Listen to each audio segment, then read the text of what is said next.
Assalamualaikum warahmatullahi wabarakatuh. Sahabat guru semuanya, dimanapun Anda berada, apa kabar hari ini? Semoga kita semua dalam keadaan sehat walafiat.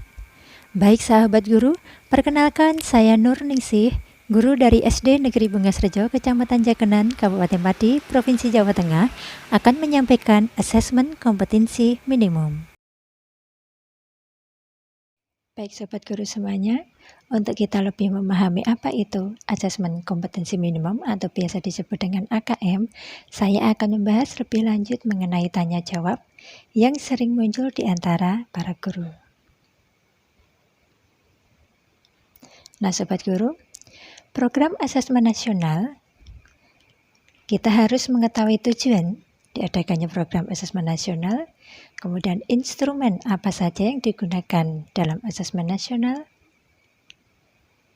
lalu kapan pelaksanaan program asesmen nasional, dan apa yang menjadi tindak lanjut diadakannya program asesmen nasional. Apa tujuan diadakannya program asesmen nasional? Asesmen nasional adalah program penilaian terhadap mutu setiap sekolah, madrasah, dan program kesetaraan pada jenjang dasar dan menengah. Dinilai berdasarkan hasil belajar murid yang mendasar, yaitu literasi, numerasi, dan karakter. Informasi tersebut diperoleh dari 3 komponen, apa saja, yaitu yang pertama adalah AKM atau asesmen kompetensi minimum, yang kedua survei karakter yang berasal dari diri peserta didik sendiri yang meliputi 6 pilar, kemudian yang ketiga adalah aspek pendukung lingkungan belajar yang berupa survei lingkungan belajar. Siapa yang menjadi peserta asesmen nasional? Yaitu siswa kelas 5, 8, 11, kemudian program PKBM, guru dan kepala sekolah. Diharapkan informasi dari peserta didik, guru, dan kepala sekolah memberikan informasi yang lengkap tentang kualitas, proses, dan hasil belajar di setiap satuan pendidikan. Nah, di sini nanti yang mengikuti atau yang menjadi peserta asesmen nasional akan dipilih secara acak oleh Kemendikbud. Jadi tidak semua sekolah yang mengikuti. Di sini akan sampel ya yang digunakan, berbeda dengan ujian nasional. Yang sering menjadi pertanyaan berikutnya adalah, apakah asesmen nasional menggantikan UN? Asesmen nasional tidak menggantikan peran UN dalam mengevaluasi peserta didik secara individu, tetapi menggantikan peran UN sebagai sumber informasi untuk memetakan dan mengevaluasi mutu sistem pendidikan. Asesmen nasional akan menghasilkan potret yang lebih utuh tentang kualitas hasil belajar serta proses pembelajaran di sekolah. Nah, sobat guru, mengapa yang diukur adalah literasi dan numerasi? Seperti kita tahu, literasi dibagi menjadi 2, yaitu literasi membaca dan juga numerasi berupa matematika. Karena 2 kompetensi dasar ini yang diperlukan siswa terlepas ke depannya bercita-cita menjadi apa. Instrumen. Ada perbedaan antara ujian nasional dengan AKM. Jenjang penilaian di UN, yaitu SMP, MTS, MA, atau SMA dan SMK, sedangkan AKM diikuti oleh SD atau MI, SMP atau MTS, SMA atau MA, dan SMK. Level murid, kalau UN yaitu siswa di tingkat akhir, sedangkan AKM kelas tertentu yaitu 5, 8, dan 11. Subjek murid di UN yaitu seluruh murid karena penilaian individu, sedangkan AKM adalah sensus sekolah dengan sampel murid yang dipilih secara acak dari Kemendikbud. Tingkat jenis tes UN yaitu high stake, sedangkan AKM adalah low stake. Model soal dalam UN terdiri dari pilihan ganda dan isian singkat, sedangkan di AKM terdiri dari beberapa pilihan yang terdiri atas pilihan ganda komprehensif, menjodohkan, isian singkat, dan uraian. Metode tes per murid UN adalah 4 hari, AKM 2 hari. Mode pelaksanaan UN adalah semi online, AKM full online supervised utama, semi online dan offline untuk sekolah tertentu. Metode penilaian untuk UN computer based test, sedangkan AKM computerized multi-stage adaptive testing. Instrumen apa yang digunakan dalam asesmen nasional? Ada 3 jenis instrumen, yaitu yang pertama, asesmen kompetensi minimum, yang kedua survei karakter, dan yang ketiga adalah aspek pendukung lingkungan belajar yang berupa survei lingkungan. Perbedaan AKM dengan survei karakter.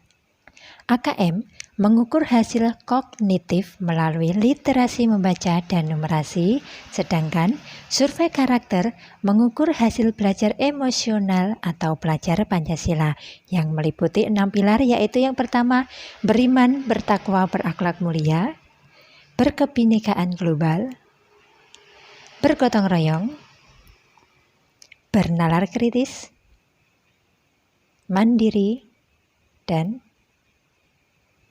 kreatif. Berbeda dengan ujian nasional, bentuk soal asesmen nasional meliputi pilihan ganda kompleks, menjodohkan, uraian, dan isian singkat. Berapa banyak soal yang akan dikerjakan murid saat AKM? Kelas 5, 30 soal untuk masing-masing literasi membaca dan numerasi. Sedangkan untuk kelas 8 dan kelas 11 terdiri 36 soal untuk masing-masing literasi, membaca, dan numerasi. AKM diselenggarakan secara adaptif dan setiap siswa akan menempuh soal sesuai dengan kemampuannya sendiri. Berarti di sini antara satu siswa dengan siswa yang lain kemampuannya tentu berbeda-beda dan itu akan disesuaikan dengan kemampuannya masing-masing. Pertanyaan yang sering muncul berikutnya adalah, apakah soal AKM untuk peminatan IPA, IPS, bahasa, dan agama berbeda?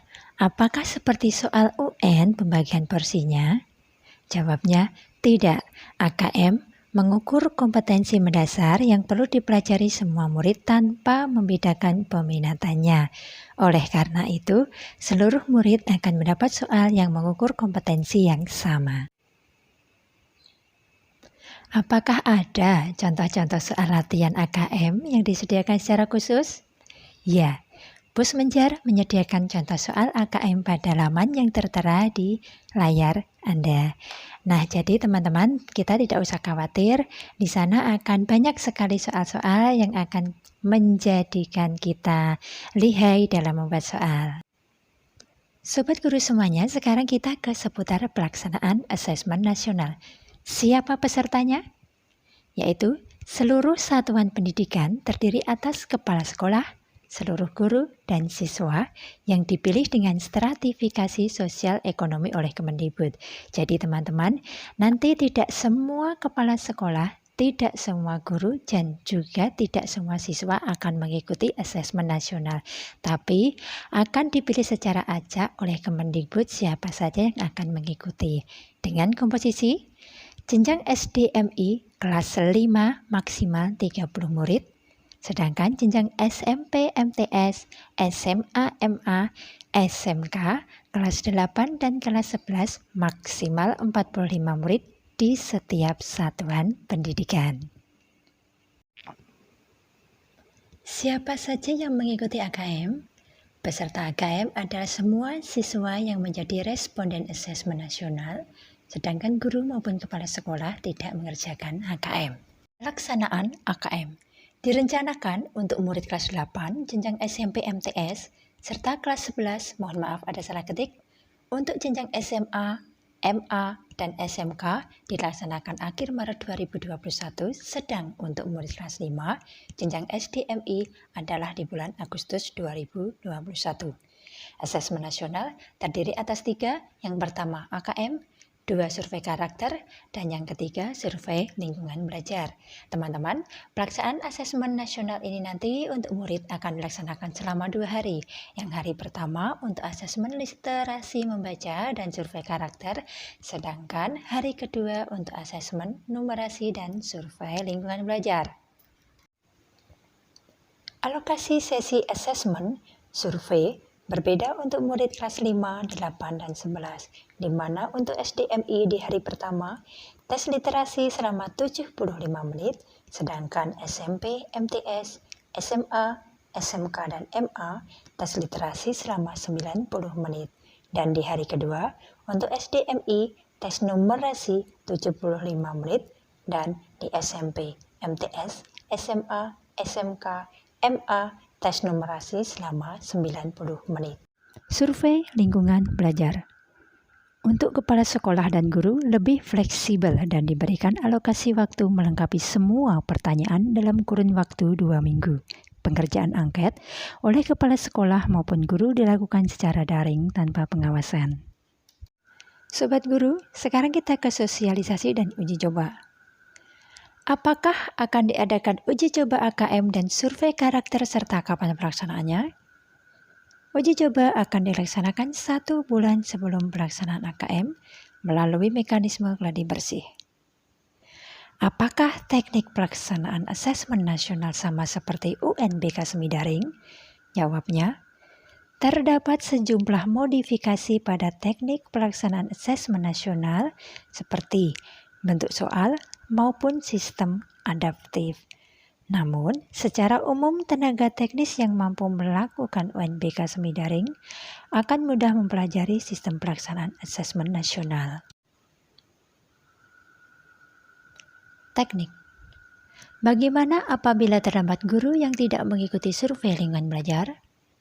Kemendikbud memberikan alokasi waktu 2 minggu untuk guru mengisi survei lingkungan belajar. Diharapkan dalam tenggang waktu tersebut, semua guru dapat berpartisipasi. Partisipasi setiap guru di dalam survei lingkungan belajar akan mempengaruhi akurasi gambaran umum iklim belajar dan iklim satuan pendidikan. Apakah pelaksanaan AKM dapat dilakukan lebih dari 1 sesi? Berapakah jumlah sesi yang diizinkan setiap harinya? Setiap sesi memerlukan waktu maksimal 140 menit untuk jenjang. SD sederajat 140 menit, SMP SMA sederajat 165 menit. Sehingga dalam 1 hari dapat diselenggarakan 3 sesi tes. Nah Sobat Guru, sekarang kita ke tindak lanjut. Bagaimana cara AKM memotret kemajuan proses belajar? Laporan AKM akan memberikan potret level kompetensi murid di setiap satuan pendidikan pada literasi membaca dan numerasi.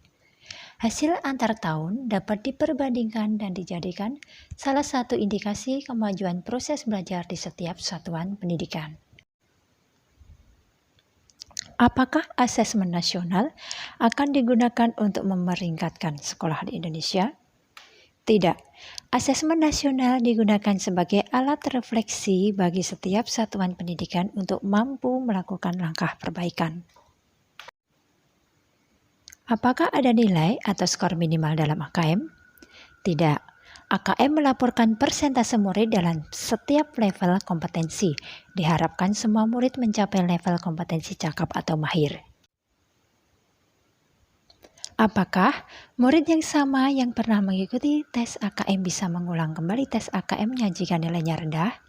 Tidak, karena AKM tidak bertujuan untuk mengukur kompetensi di tingkat individu murid. Dapatkah murid kelas 11 boleh mengetahui hasil AKM-nya? Tidak. Setiap guru dapat memetakan kemampuan muridnya menggunakan instrumen AKM kelas. Hasil AKM nasional akan melaporkan pada level sekolah, bukan pada level individu. Apa tindak lanjut dari sekolah dengan hasil AKM? Sekolah diharapkan mampu merefleksi hasil AKM dalam pembelajaran, sehingga guru-guru menerapkan teaching at the right level, serta fokus membangun kompetensi serta karakter murid. Laporan sekolah terkait iklim belajar dan iklim satuan pendidikan diharapkan ditindaklanjuti manajemen sekolah untuk menyusun dan melaksanakan program-program sekolah yang mendorong terciptanya iklim belajar yang positif dan kondusif. Baik sahabat guru, sekarang saya akan memulai tutorial bagaimana cara untuk mengikuti program guru belajar seri AKM. Kita ketik di Google SIM PKB, kemudian klik buka. Kita cari ke bawah, pilih portal layanan program GTK Kemendikbud. Kita klik. Nah, setelah terbuka portal layanan program GTK Kemendikbud, kita ke bawah mencari menu guru belajar. Nah, setelah kita menemukan guru belajar, kita klik masuk. Kita sambil menunggu. Nah, ini karena saya sudah terhubung di layanan Kementerian Pendidikan Kebudayaan. Kemudian kita ke bagian bawah, kita scroll, di situ ada beberapa jenis pelatihan. Kita cari yang asesmen kompetensi minimum. Ya, setelah ketemu,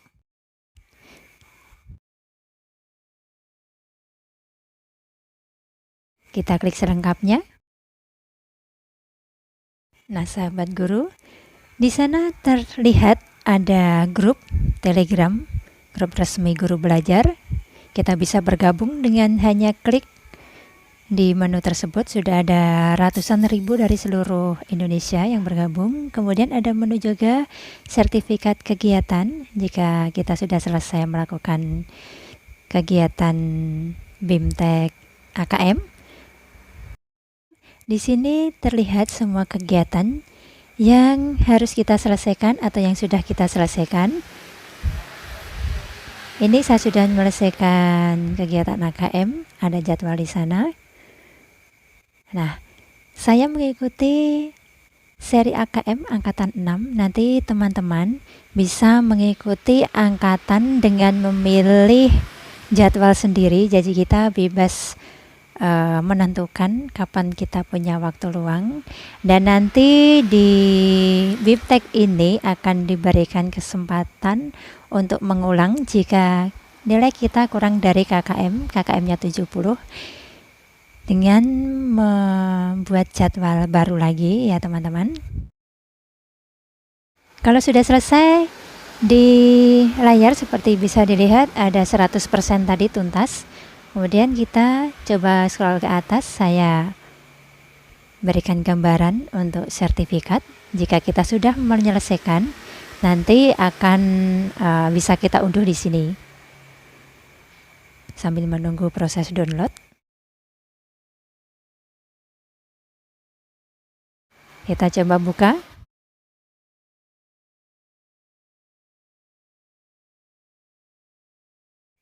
Ya, seperti ini sahabat guru untuk sertifikat guru belajar seri asesmen kompetensi minimum. Ada 2 halaman, sejumlah 32 jam. Sahabat guru semuanya, demikian pemaparan tentang program asesmen nasional. Semoga memberikan manfaat. Tetap jaga kesehatan. Semoga bertemu di lain kesempatan. Dari Pati, saya Nurningsih mohon diri. Salam sehat. Wassalamualaikum warahmatullahi wabarakatuh.